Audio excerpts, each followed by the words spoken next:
तवस्तरं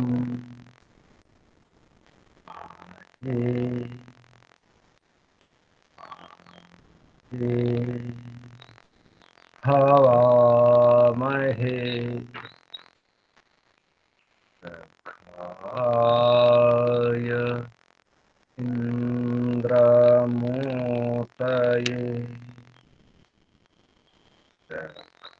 सखाय इन्द्रमोतये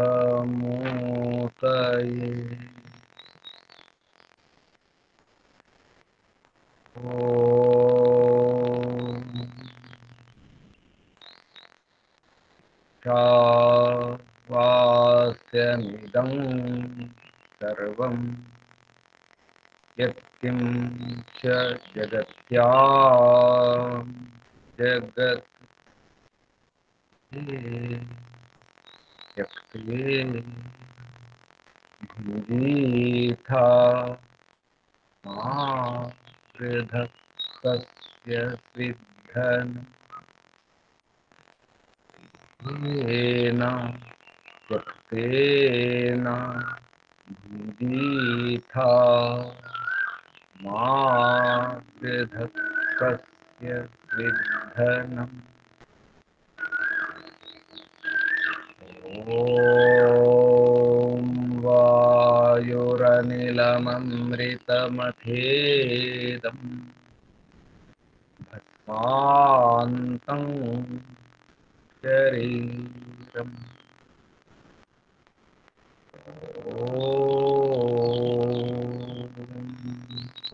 क्रतो दिवे स्मर ऋतं स्मर ॐ क्रतो स्मर दिवे स्मर कृतं स्मर ॐ हिरण्मयेन पात्रेण सत्यस्यापिहितं मुखं यो सावादित्ये पुरुषः सोऽसावहम् ॐ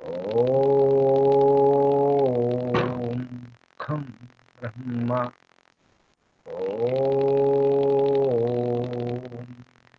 खं ब्रह्म ॐ खं ब्रह्म ॐ शान्ति शान्ति शान्तिः परमपिता परमात्मा ॐ ॐ रक्षक ॐ सर्वरक्षक सदा रक्षक सत्य नित्य रक्षक सर्वत्र रक्षक ॐ सर्वधा रक्षक सर्वथा ॐ शाश्वत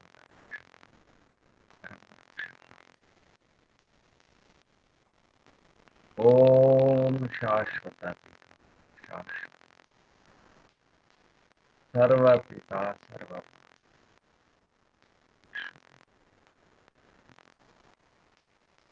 जगत జగన్మాత జగదాంబ జగజ్జనని జగత్పతి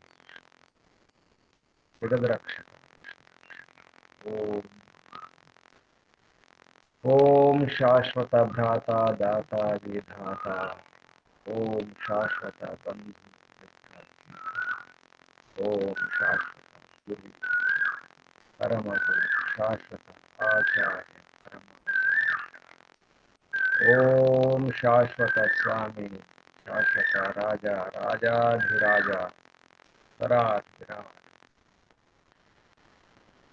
ఓం ఓం శాశ్వత న్యాయాధీశ ఓం సదాధార సర్వదాధార జగదాధార విశ్వాధార ఓం ఈశ్వర పరమేశ్వర పరేశ ఓం సర్వాంతర్యామి సర్వాంతరాత్మ సర్వవ్యాపక సర్వశక్తిమాన్ సృష్టికర్త ధర్త భర్త ఓం ఓం ఓం భూర్భువః ఓం భూః ఓం భువః ఓం దానదాత ఓం సర్వదుఃఖ ఓం సచ్చిదానంద ఆనందదాత ఆనందకర సుఖ ఆత్మద పదద జ్ఞానద సర్వద హర్షద మోక్షద ఓం ఓం ఓముకు వందనాలు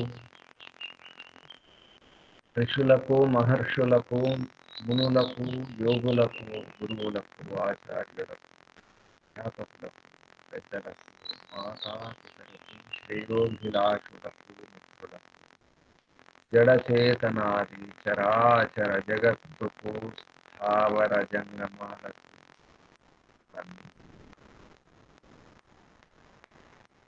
సర్వేభ్యో నమో ఆత్మబంధు శాశ్వత ధర్మబంధు బ్రహ్మబంధు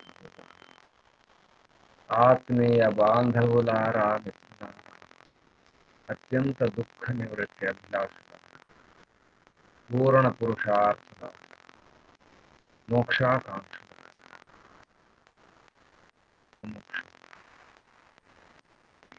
సాధకులారా ఈశ్వర ఆరాధకులారా పరమేశ్వర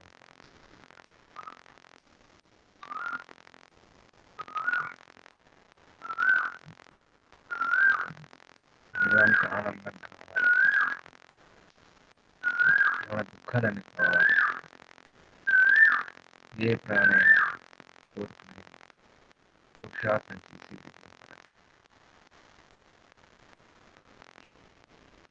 దుఃఖం అంటే ఏమిటో దుఃఖానికి కారణం అందులో ముఖ్య కారణం అసలు కారణం దేన్ని సుఖం అంటారు, దేన్ని ఆనందం, వాటికి ఉపాయం దుఃఖము దుఃఖ కారణం, సుఖము సుఖ ఉపాయం, మోక్షము మోక్ష సాధన, రోగము రోగ కారణం, రోగ నివారణ ఉపాయాలు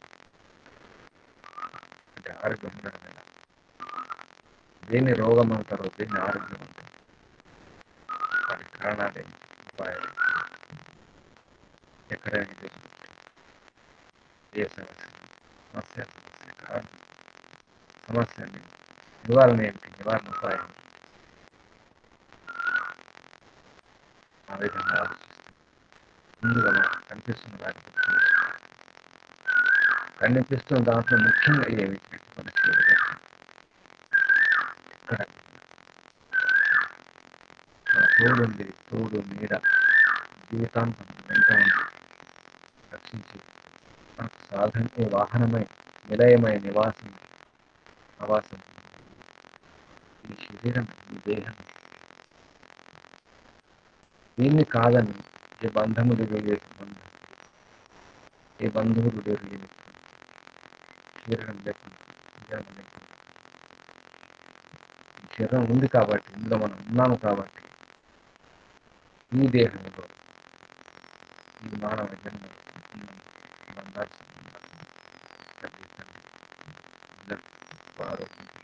అది అది నాది, ఇది నాది, వారు నా వారు, నీ వారు, తనవారు, పగవారు, ఈ వరుసలు, ఈ వాయు వరుసలను బంధాలని శరీరం ఉన్నందుకే, అందుకే శరీరాన్నే ప్రధానంగా చూసుకోవాల్సిన అవసరం, దీంతో పోల్చుకోవాల్సిన అవసరం. శరీరంతోనే ఈ పిండంతోనే బ్రహ్మాండాన్ని ఆ రకంగా పరిమిత పరమాత్మ దేవుడు అర్థం చేసుకున్నాడు. ఆ సర్వశక్తివంత యొక్క ఆ శక్తి ఏమిటో, మహిమ ఏమిటో, సామర్థ్యం తెలుసుకోవడానికి ఈ శరీరాన్ని మించినటువంటి సాధన మరొకటి. బ్రహ్మాండాలు అనంత కోటి కోటాను కోట బ్రహ్మాండం అంటే సూర్య కుటుంబం. ఇట్లాంటి సూర్య కుటుంబం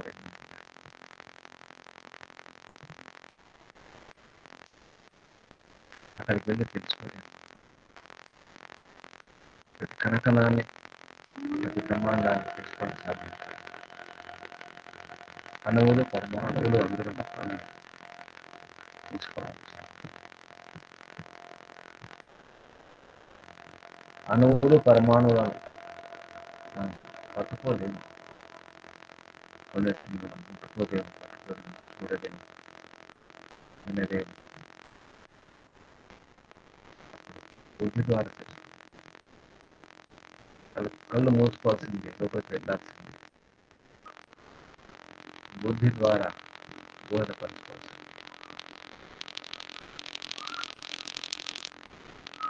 అలాగే స్థూలాకరిస్తున్నటువంటి విశాల విశ్వాన్ని కూడా చూడలేదు. కళ్ళు చూసే సామర్థ్యం కొంతవరకు దాని పరిధి ఉంటుంది. అర్థం చేసుకోవాలి, అర్థం కాదు, ప్రయత్నం చేయాలి, చాలా ప్రయత్నం చేయాలి. ముందు శరీరాన్ని చూసుకునే ప్రయత్నం చేయాలి. శరీరమే ముఖ్యం.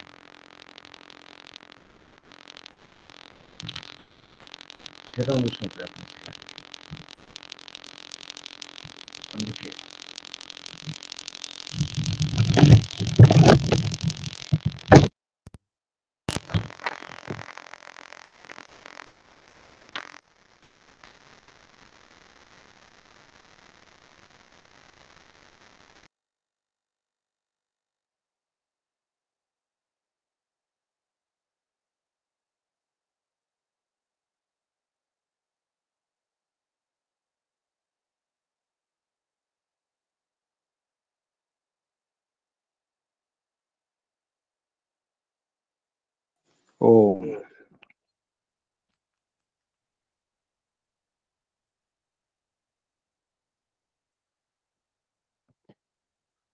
ప్రయత్నం చేయడం అవసరం ఉంటుంది. చాలా ప్రయత్నం చేయాలి. శరీరాన్ని చూసుకునే ప్రయత్నం చేయాలి. ఒకసారి గమనించండి శరీరాన్ని. ఈ తల నుంచి కాలి వేళ్ళ వరకు గమనిస్తే, శరీరంలో ఉన్నటువంటి అంగాలను గమనిస్తే అర్థమవుతుంది.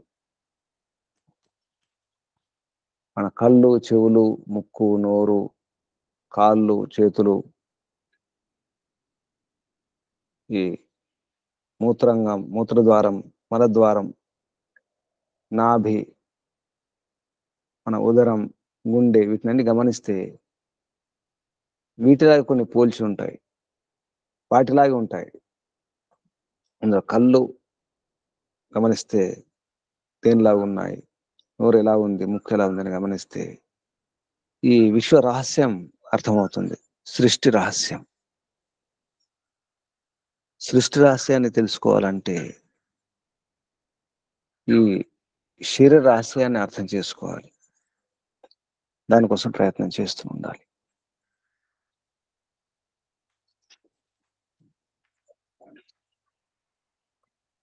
మన కళ్ళను గమనిస్తే సూర్యుని తెలుసుకోవచ్చు. ఇదొక రహస్యం. సూర్యుని దగ్గరకు వెళ్ళాల్సిన అవసరం లేదు. సూర్యుని వద్ద ఉండి చూడాల్సిన అవసరం ఉండదు. సూర్యుని ముట్టవలసిన అవసరం లేదు. కళ్ళ యొక్క అమరికను, కళ్ళ నిర్మాణాన్ని గమనించాలి.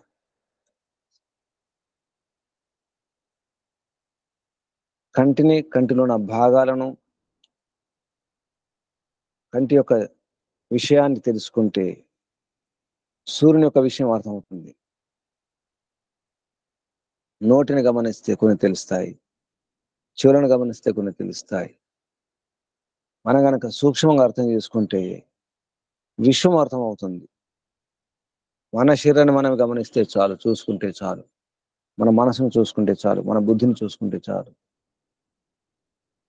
ఇక్కడ ఎలా ఉందో విశ్వం కూడా అలాగే ఉంది. మన శరీరం లాగే, అంటే ఇదే ఆకారం అని కాదు. ఇందులో ఉన్నటువంటి వ్యవస్థలు, అంగాలు, అవయవాలు లాగే విశ్వంలో కూడా ఉంటాయి. ఈ శరీరం పాంచభౌతికము, పంచభూతములతో నిర్మితమైనటువంటి ఈ శరీరం. విశ్వంలో కూడా పంచభూతాలు ఉన్నాయి. ఇదంతా గమనిస్తే మనకు ఈ జగత్తు యొక్క గమ్మత్తు అర్థమవుతుంది. ఇటువంటి విషయాల గురించి చెప్పడం జరిగింది ఐతరేయ ఉపనిషత్తులో. సృష్టి రహస్యం నిన్న మనం ఐతరేయ ఉపనిషత్తులో ప్రథమాధ్యాయంలో ప్రథమ ఖండం అందులో ఉన్న విషయాలు చూడడం జరిగింది. అందులో 4 లోకాలను, 8 లోకపాలులను, 4 లోకాలు అంబస్ అని దాని అంబ అన్నారు. తర్వాత మరీచి, మర, తర్వాత ఆప, 4 లోకాలు. అంబస్ లేదా అంబ, మరీచి, మర, ఆపస్ లేదా ఆప. చివరికి ఆప అంటే నీరు అని అర్థం. నిజానికి నీరు లేకుండా ఏది కాదు, ఏది పుట్టదు. ఒక చెట్టు ఉండాలంటే, బ్రతికి ఉండాలంటే, ఆహారంగా మారాలంటే కూడా నీరే కావాలి. ప్రాణులు ఉండాలంటే నీరే కావాలి. అందుకే నీటి యొక్క అనేక నామాలలో నీటికి 101 పేర్లు ఉంటాయి, 101 లక్షణాలు ఉంటాయి. అందులో ఒక పేరు జీవనం. నీరుంటేనే జీవనం. అది చివరి లోకం అని చెప్పడం జరిగింది. తర్వాత లోకపాలకులు, అష్టదిక్పాలకులు అంటారు పౌరాణికంగా. అవి అగ్ని, వాయువు, ఆదిత్య, దిశలు, వనస్పతులు, చంద్రుడు, మృత్యువు, జలం. ఇవి ఆధారభూతం నిజానికి. ఇవి 8 తత్వాలు. 8 తత్వాల ద్వారా ఇదంతా కూడా జరుగుతుంది. ఈ తత్వాలు అవసరం. వాటిని లోకపాలకులు అన్నారు. లోకపాలకులు, అష్టదిక్పాలకులు.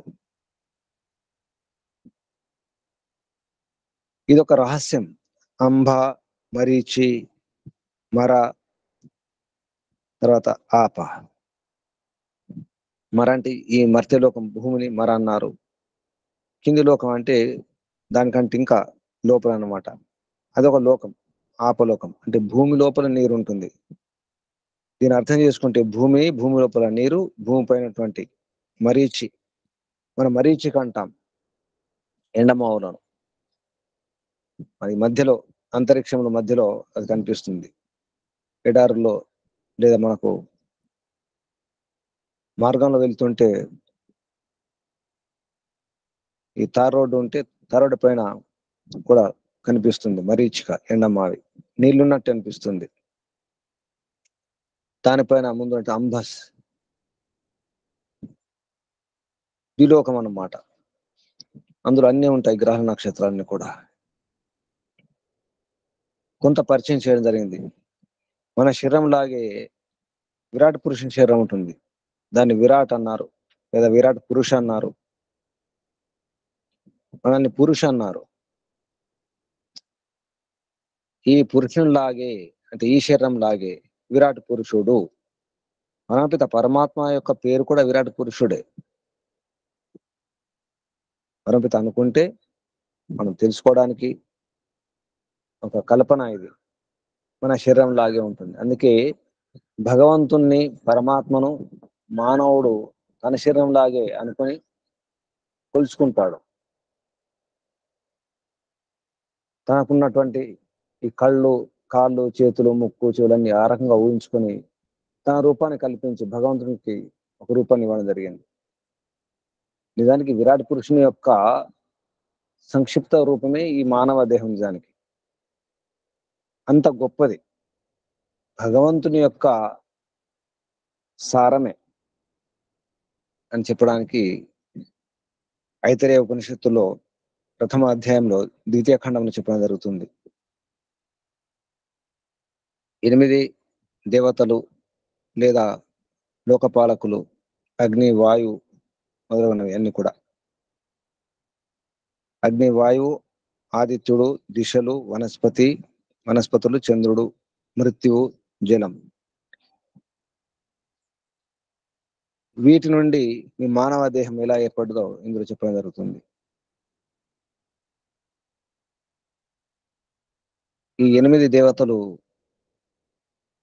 ఇట్లా వ్యవహారంలోకి రావడం జరిగింది. అంటే ఈ శరీరంలో ఉండడానికి ఒక రకంగా చెప్పాలంటే జన్మ. ఈ మన దేహంలో ఇవన్నీ ఉంటాయి. ఇటువంటి దీనికి సంబంధించినటువంటి సారమంతా ఉంటుంది. అష్ట దిక్పాలకుల యొక్క లేదా లోకపాలకుల యొక్క సారమంతా మన దేహంలో ఉంటుంది. విరాట పురుషుని యొక్క శరీరం లాగే ఈ శరీరము. ఈ శరీరంలో ఈ దేవతల ప్రకటన అవడం జరుగుతుంది. అప్పుడు అయిన తర్వాత ఈ దేవతలకు ఆకలి దప్పికలు మొదలవుతాయి. ఇదొక వర్ణన. అగ్నిదేవత కూడా ఆకలి దప్పికలు ఉంటాయి. వాయుదేవతకు ఏది దేనికి ఆహారమో నీరో కూడా చెప్పడం జరుగుతుంది.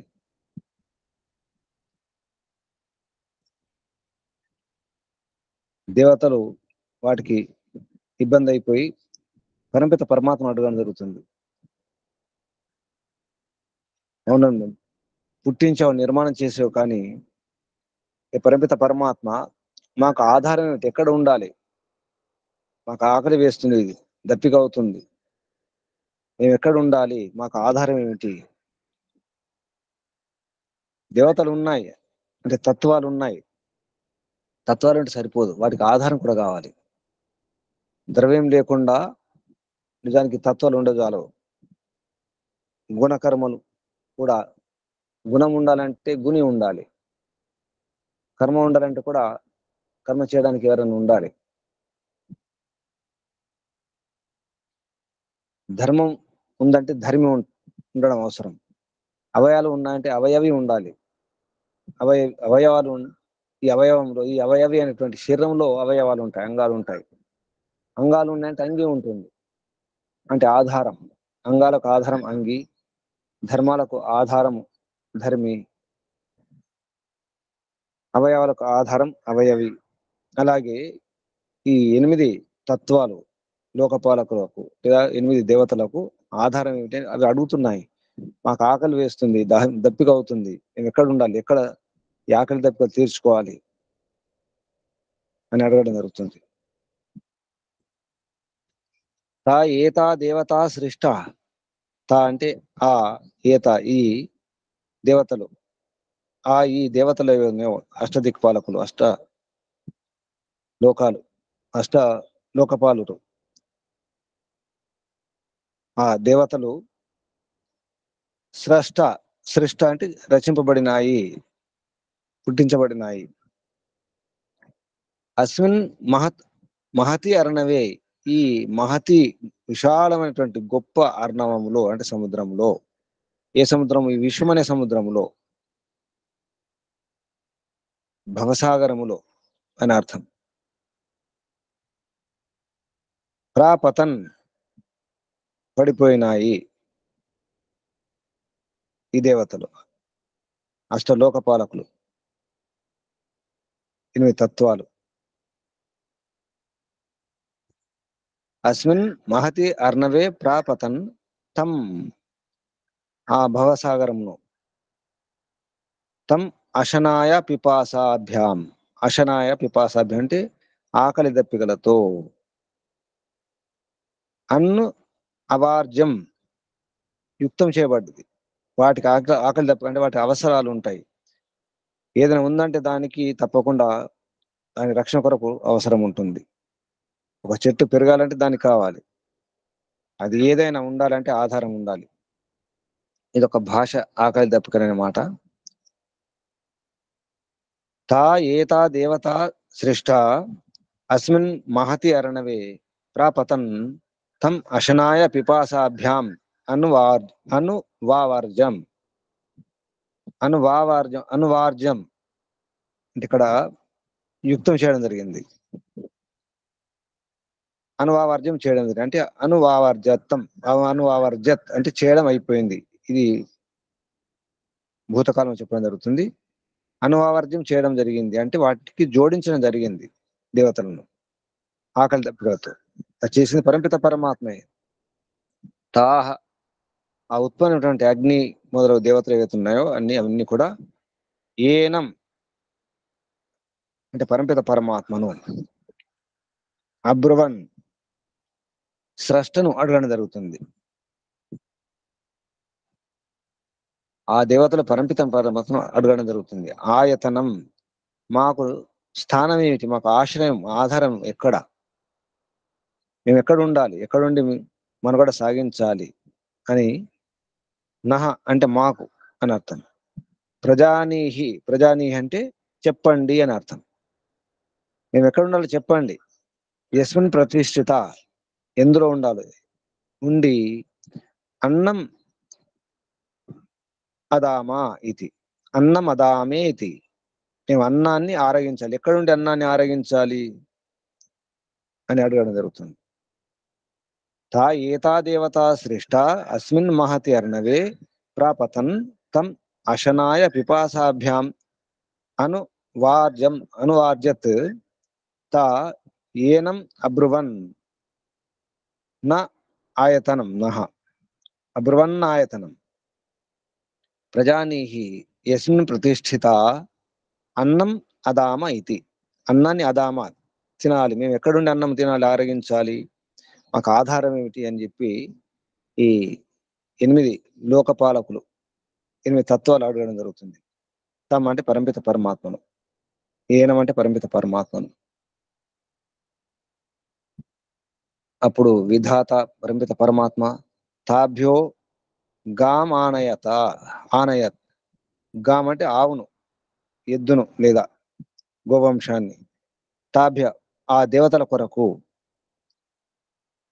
8 లోకపాలకుల కొరకు, 8 తత్వాల కొరకు, గాం అంటే ఆవు లేదా ఎద్దు అనే శరీరాన్ని ఆనయత్ తయారు చేసి తీసుకురావడం జరిగింది. తాభ్యో గాం ఆనయత్ తా అబ్రువన్ ముందు పెట్టడం జరిగింది. ఇందులో ఉండండి, 8 దేవతలు, 8 తత్వాలు, మీరందరూ కలిసి ఇందులో ఉండండి అని ఆవు శరీరాన్ని లేదా ఎద్దు శరీరాన్ని ముందు పెట్టడం జరిగింది తయారు చేసి. ఇది ఒక భాష. ఎందుకంటే ఆవు ఆధారం అన్నిటికీ ఉండడానికి, కానీ తిరగడానికి కావాలి కదా. నిజానికి ఆవు పోలేదు, ఆవు శరీరం కూడా ఆధారంగా సరిపోలేదు. ఆ విషయాన్ని ఈ 8 తత్వాలు చెప్పడం జరుగుతుంది. అబ్రువన్ నా వై నో అయం అలమితి, నా వై అంటే సరిపోదు, నా అంటే మా కొరకు, అయం ఈ ఎద్దు లేదా ఈ గోవంశం ఈ శరీరం, నా అలం సరిపోదు, నిస్సందేహంగా సరిపోదు అని చెప్పడం జరిగింది. తాభ్యో గాం ఆనయత్ తాహ అబ్రువన్ నా వై నో అయం అలం ఇది, నా అంటే నో అంటే ఇక్కడ సంధి విచ్ఛేదం చేస్తే నహ అవుతుంది. అంటే మా కొరకు అయం ఈ ఆవు శరీరం, అలం అంటే పర్యాప్తం, నా సరిపోదు, నా వై సందేహం లేదు.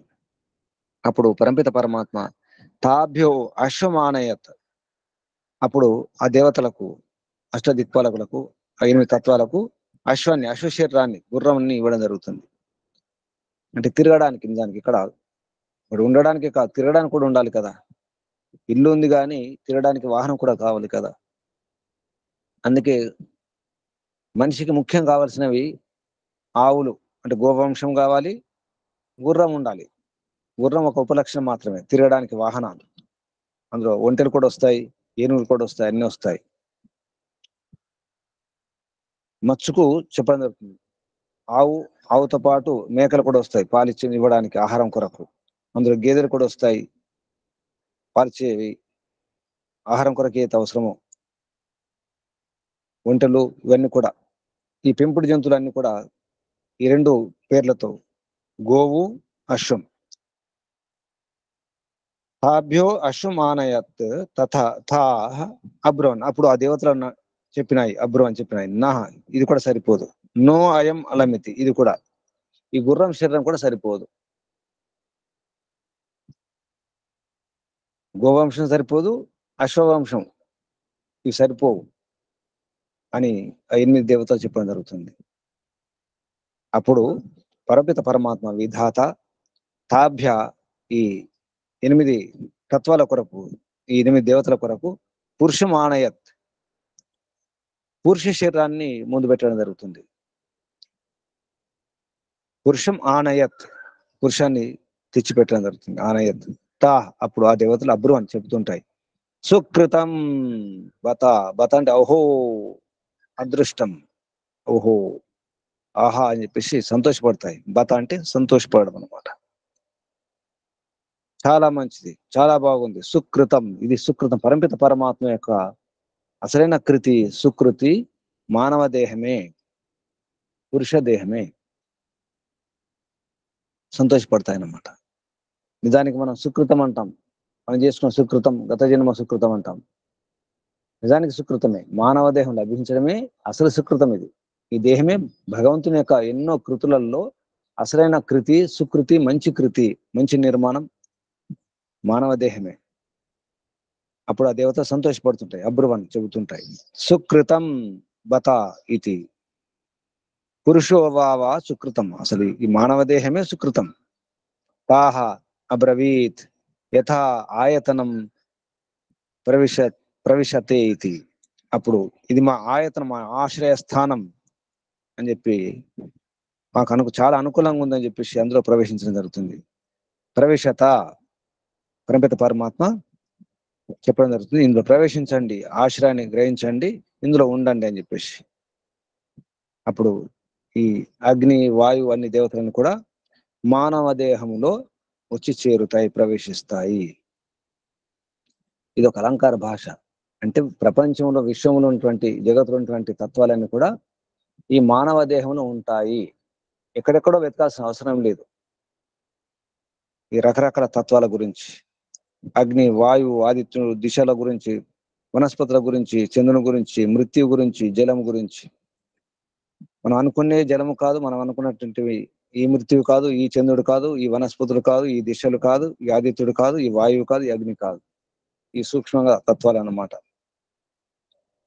మానవ దేహమే సరైనటువంటి ఆయతనం, సరైనటువంటి ఆశ్రయ స్థానము, ఆధార స్థానము అన్ని దేవతలకు తెలపడానికి ఈ రకంగా ఒక అలంకారిక భాషలో, రహస్య భాషలో చెప్పడం జరుగుతుంది. ఇందులో మృత్యు కూడా దేవత అని చెప్పడం జరిగింది. అష్ట దిక్పాలకులు, లోకపాలకుల్లో మృత్యు కూడా ఒకటి. ఏది ఎక్కడి నుంచి వచ్చిందో చెప్పడం జరుగుతుంది. ముందుగా ఆరంభంలో ఈ దేవతలు ముఖము నుండని అని చెప్పడం జరిగింది. పరమపిత పరమాత్మ తపస్సు చేసి, అంటే ప్రయత్నం చేసి, అంటే చరణం కలిగించిన అర్థం. నిద్రాణంగా ఉన్నటువంటి, నిశ్చేష్టంగా ఉన్నటువంటి మూల ప్రకృతి నుంచి, ఆ మూల ప్రకృతిలో కదలికలు, సంక్షోభాన్ని కలిగింపజేసి అక్కడ నుంచి ఉత్పన్నం చేయడం జరుగుతుంది. మహతత్వం, అహంకారం, తర్వాత ఇంద్రియాలు, మనస్సు, తన్మాత్రలు, పంచ మహాభూతాలు, ఈ విధంగా ఈ సృష్టి నిర్మాణం చేయడం జరుగుతుంది. దానికి తపస్సు అన్నారు, ఈక్షణ అన్నారు. ఈక్షణ అంటే ఆలోచించడం అనే అర్థం కూడా వస్తుంది, చూడడం అనే అర్థం వస్తుంది, ప్రయత్నం చేయడం అనే అర్థం వస్తుంది. ముఖం నుండి ఒక అండం పగులుతుంది, ఆ ముఖం నుండి అగ్ని వస్తున్నట్టుగా, తర్వాత ముక్కు నుండి ప్రాణం, శ్వాస ప్రశ్వాసలు వస్తున్నట్టుగా, అలాగే కళ్ళ నుండి సూర్యుడు వచ్చినట్టుగా, చెవుల నుండి దిశలు వచ్చినట్టుగా, వాక్కు నుండి అగ్ని వచ్చినట్టుగా చెప్పడం జరుగుతుంది. అలాగే ఈ చర్మం నుండి రోమాల్లాగా ఔషధాలు, వనస్పతులని, హృదయం నుండి మనస్సని, నాభి నుండి అపానవాయు, అది మృత్యువని, శిష్ణం అంటే మూత్రాంగం నుండి రేతస్, అది నీటిలాగా, ఈ రకంగా వర్ణించడం జరిగింది ఆరంభంలో. ఇప్పుడు దానికి మరో పద్ధతి చెప్పడం జరుగుతుంది. అసలు విరాట్ పురుషుని యొక్క ఆ ఏతే ఉందో అగ్ని, అది ముఖంగా మారినట్టుగా చెప్పడం జరుగుతుంది. అదే ఆదిత్యుడి మధ్యలో ఈ నోరేతుందో అగ్ని అనుకుంటే, ఆ అగ్ని, అసలు అగ్ని విరాట్ పురుషుని యొక్క నోరు అని చెప్పడం జరిగింది. అది విరాట్ పురుషుని నోరులో ఉన్నటువంటి అగ్నియే ఈ మానవ దేహం ఉన్నటువంటి ఈ పురుషునిలో, ఈ దేహంలో అది వాణిగా మారింది అని చెప్పడం జరుగుతుంది. ఇప్పుడు అటు నుంచి ఇటు అనమాట, విరాట్ పురుషుని శరీరం నుండి ఈ ఈ ఈ పురుషుని శరీరానికి పోల్చడం జరుగుతుంది.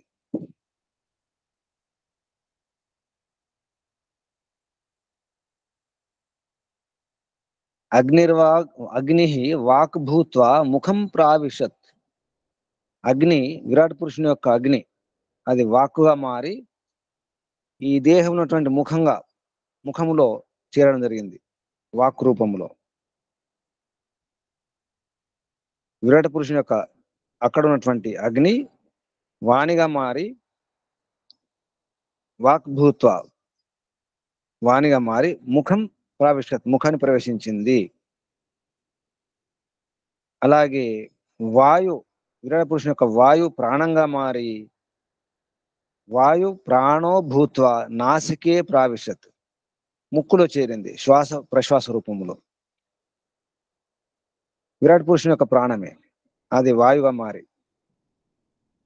ఈ రకంగా ఒక్కొక్క దేవత ఎలా మారిందని చెప్పడం జరుగుతుంది ఇందులో. అలాగే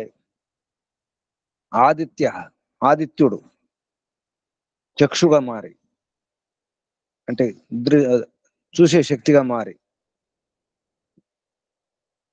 కంటిలో ప్రవేశించడం జరిగింది. మధ్యలో సూర్యుడు అన్నమాట. మన కంటి కంటే సూర్యుడు ఎంత పెద్ద ఆకారంలో, మన కన్ను ఎంత, కంటి కంటే సూర్యుడు ఎంత పెద్ద, ఎంత గొప్ప, ఎంత ఎక్కువగా, ఆ సూర్యుని కంటే విరాట్ పురుషుని యొక్క కన్ను ఎంత గొప్ప. మన కంటికి విరాట్ పురుషుని కంటికి పోల్చిన మధ్యలో సూర్యుడు. మన కంటి కంటే సూర్యుడు ఎంతో గొప్ప, ఎంతో పెద్ద, ఎంతో విశాలం. ఆ సూర్యుని యొక్క ఆధారం ముందు విరాట్ పురుషుని యొక్క కన్ను అనమాట. ఎంత విశాలం ఊహించుకోవాలి అంటే, పరమాత్మ యొక్క శరీరం ఎంత గొప్పదంటే అఖిలాండ కోటి బ్రహ్మాండాలన్నీ కలిపి, విశ్వమంతా కలిపి ఆ రకంగా వర్ణించడం జరుగుతుంది. అంటే విశ్వం ఉన్న రహస్యాలను మన శరీరంలో చూసుకోవడం అనమాట ఇది. ఆదిత్య చక్షుర్భూత్వా అక్షిణి ప్రావిశత్. పరమాత్మ ఉన్నటువంటి అయితే ఆ కన్ను ఉందో, ఆ కన్ను ఆదిత్యుడు, అది మన కంటిలో చేరడం జరుగుతుంది. అలాగే దిశలు శ్రోత్రం భూత్వ, దిశలు శ్రోత్రమై వినికిడి శక్తిగా మారి అవి కర్ణం ప్రావిశత్, చెవిలో ప్రవేశించినాయి. దిశలు చెవిలో ప్రవేశించినాయి. ఓషధులు, ఓషధి వనస్పతులు రోమాలు వెంట్రుకలుగా మారి త్వచం చర్మంలో ప్రవేశించినాయి. త్వచం ప్రావిశత్, చంద్రుడు మనసుగా మారి హృదయంలో ప్రవేశించడం జరిగింది. చంద్రమా మనోభూత్వ హృదయం ప్రావిశత్, మృత్యు అపానోభూత్వ, మృత్యు అపానంగా మారి నాభిలో ప్రవేశించడం జరిగింది. మృత్యుర్ అపానోభూత నాభిం ప్రావిశత్, ఆప నీరు రేతస్సుగా మారి శిష్ణం ప్రావిశత్, జననేంద్రియంలో ప్రవేశించడం జరిగింది. ఈ విధంగా విరాట్ పురుషుని యొక్క శరీరం ఉన్నటువంటి అన్ని కూడా ఈ పురుషుని శరీరంలో ప్రవేశించడం జరిగింది. దీన్ని బట్టి ఏం అర్థం చేసుకోవాలంటే, సూర్యుని తెలుసుకోవాలంటే ఈ కంటిని అర్థం చేసుకోవాలి, చంద్రుని తెలుసుకోవాలంటే హృదయాన్ని అర్థం చేసుకోవాలి. హృదయం అంటే మన గుండె కాదు, మన మనస్సు ఏదంటాం దాన్ని. అలాగా దిశలను అర్థం చేసుకోవాలంటే చెవులను అర్థం చేసుకోవాలి. అగ్నిని అర్థం చేసుకోవాలంటే మనం నోటిని అర్థం చేసుకోవాలి. ఈ రకంగా ఇక్కడ వర్ణించడం జరిగింది. మృత్యు గురించి అర్థం చేసుకుంటే అపాన వాయువుని గురించి అర్థం చేసుకోవాలి. నాభి ముఖ్యం దానికి. అందుకే నాభి అనేది చాలా ముఖ్యంగా ఉంటుంది, అన్నిటికీ ఆధారం శరీరానికి. నాభి సరిగ్గా పని చేయకపోతే అసలు ఒకసారి మరణం కూడా సంభవించవచ్చు. ఇటువంటి రహస్యాలను, ఇదంతా పరోక్ష భాష, ఇది పరిశోధనీయమైనటువంటి విషయం ఇది. అందుకే మానవుడు తన శరీరాన్ని పరమాత్మ శరీరంగా భావించి పరమాత్మను కూడా ఆ విధంగా మార్చుకొని పూజించడం జరుగుతుంది. పరమాత్మకు ఆకారం కలిగించి, విరాట్ పురుషుని యొక్క ఆకారం ఈ మానవ ఆకారం అని చెప్పేసి మానవ ఆకారం చూసుకోవడం జరుగుతుంది. అన్ని ఈ రకంగా కల్పించుకొని, వర్ణించుకొని, ఊహించుకొని రకరకాల మతాలతో సంప్రదాయాలతో విడిపోతూ నా దేవుడు వేరు, నీ దేవుడు వేరు అని చెప్పేసి అనుకోవడం జరుగుతుంది. ఇదంతా కూడా సృష్టి రహస్యాన్ని ఈ రకంగా ఈ ఐతరేయ ఉపనిషత్తులో ప్రథమ అధ్యాయంలో ద్వితీయ ఖండంలో వర్ణించడం జరిగింది.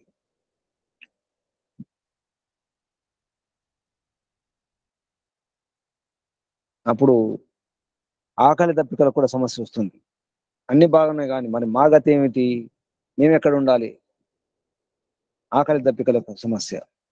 తం అశనాయ పిపాసే, ఈ అశనం పిపాస, ఆకలి దప్పికలు. అబ్రూతాం, అవి కూడా అడగడం జరుగుతుంది. మమ్మల్ని ఉత్పన్నం చేసినారు, మరి మా ఠికానా ఎక్కడ, మా ఆధారం ఎక్కడ, మేము ఎక్కడ ఉండాలి? ఇప్పుడు విధాత చెప్పడం జరుగుతుంది. ఆ దేవతలకు మిమ్మల్ని జోడించడం జరిగింది. ఆ దేవతలకు ఏ ఆహుతి ఇస్తారో, ఏ దేవతకు ఏ ఆహుతి అందుతుందో అవే మీ ఆకలి దప్పికను తీరుస్తాయని చెప్పడం జరిగింది. అగ్నికి హవి ద్వారా మనం ఆహుతి ఇస్తాం అంటే కర్రలు, సామాగ్రి, నెయ్యి వేయడం కానీ అటువంటి వాటి ద్వారా అగ్ని యొక్క ఆకలి తీరుతుంది. వాయు యొక్క ఆకలి ఇక్కడ ఓషజన్ అన్నారు, అంటే దానికి మన ఇప్పటి భాషలో మాట్లాడితే ఆక్సిజన్ అన్నమాట. తర్వాత ఆదిత్యునికి రసము ద్వారా అని, దిశలకు సీమ హద్దుల ద్వారా అని చెప్పేసి, ఓషధులకు ఎరువు ద్వారా అని, చంద్రునికి సూర్యుని యొక్క ప్రకాశం ద్వారా ఈ విధంగా చెప్పడం జరుగుతుంది.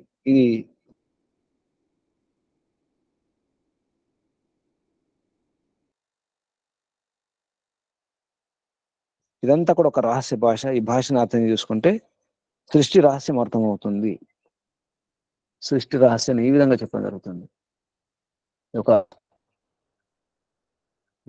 ఇష్టాన్ని చూసుకుంటే చాలా అసలు ఎన్నో విషయాలు వస్తాయి. ప్రయత్నం చేయాలి. ఈ భాష అర్థం కాక మనం ఆకారాలు కల్పించుకుంటాం.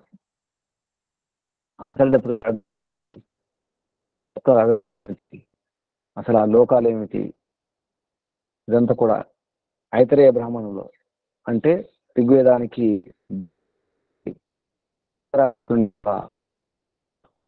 ఇతర యొక్క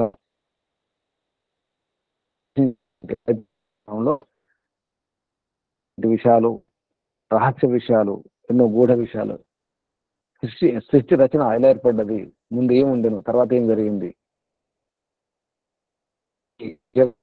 రహస్యం ఏమిటి, తర్వాత ఏం జరగబోతుంది కూడా ప్రళయంలో. ఇటువంటి విషయాలు అర్థం కావాలంటే నాసూయ సూక్తం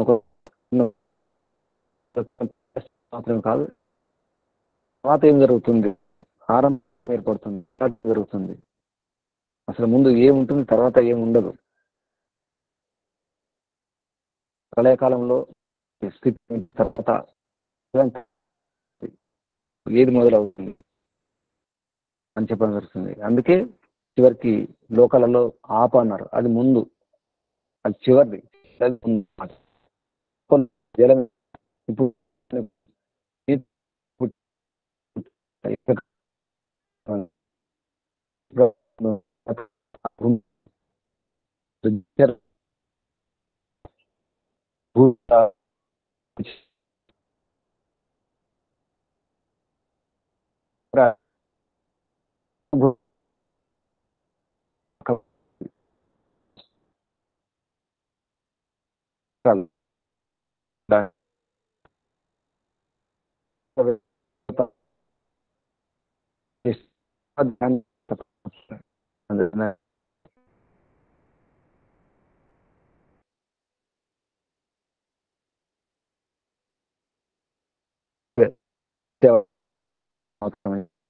ఆ క్రమం కూడా చాలా అవుతుంటారు. అంత గమనించి ఈ రహస్యాన్ని అర్థం చేసుకుంటే చాలా విషయాలు అర్థమవుతాయి. దానికి దశావతారం ఉన్నటువంటి ఏదైతే ఉందో అది కూడా అనుకో అలా ఉంటుంది, చేపలాగే ఉంటుంది పిండంలో. దీన్నే సరిగా అర్థం కాక లేక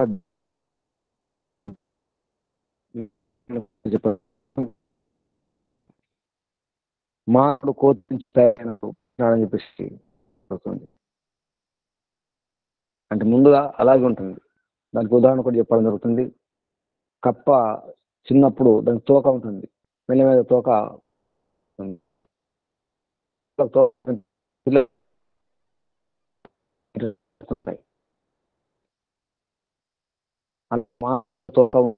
పోయిందని చెప్పేసి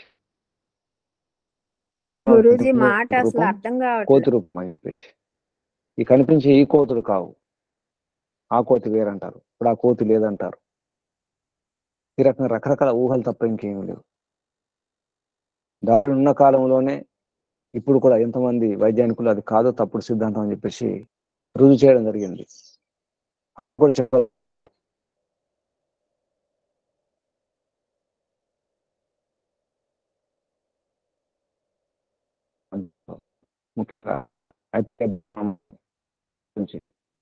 శాస్త్ర మాట సరిగా వినిపించట్లేదు గురూజీ. ఇతర శాస్త్రాలు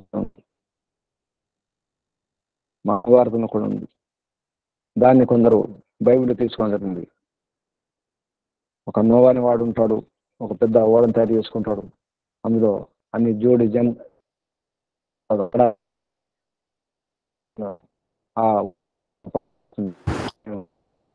మాట కూడా సరిగ్గా మనది కూడా వినబడతలేదు.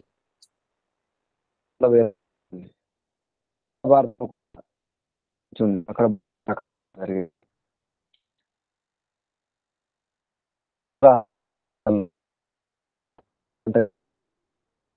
ఓం నమస్తే గురూజీ, బాగా బ్రేక్ అవుతుంది మాట.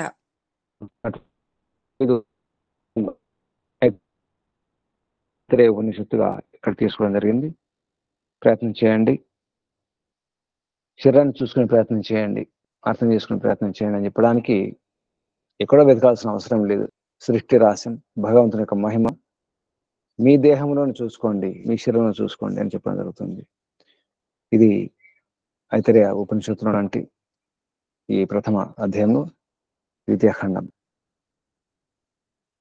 ఓం శం. పరమపిత పరమాత్మకు, ఋషులకు, మహర్షులకు, గురువులకు, ఆచార్యులకు అందరూ కూడా, మాతాపితలందరూ కూడా ధన్యవాదాలు, వందనాలు. మహర్షి దయానంద సరస్వతి గారికి, వారి గురువు గారు దండి స్వామి విరజానంద సరస్వతి గారికి ధన్యవాదాలు, వందనాలు, ప్రణామాలు సమర్పిస్తూ, బంధులారా, సాధకులారా, మీ అందరూ కూడా వందనాలు, ధన్యవాదాలు, అభినందనాలు. పరమపిత పరమాత్మ ఆశీర్వాదాలు. ఓం శం శం ఓం శుభం. ఓం ఓం ఓం శాంతి శాంతి శాంతి. శాంతి పాఠం చెప్పండి. ఓం ఓం ద్యౌ శాంతిరంతరిక్షం శాంతి పృథివీ శాంతిరాపః శాంతి రోషధయ శాంతి వనస్పతయ శాంతిర్విశ్వే దేవా శాంతిర్బ్రహ్మ శాంతి సర్వం శాంతి శాంతి.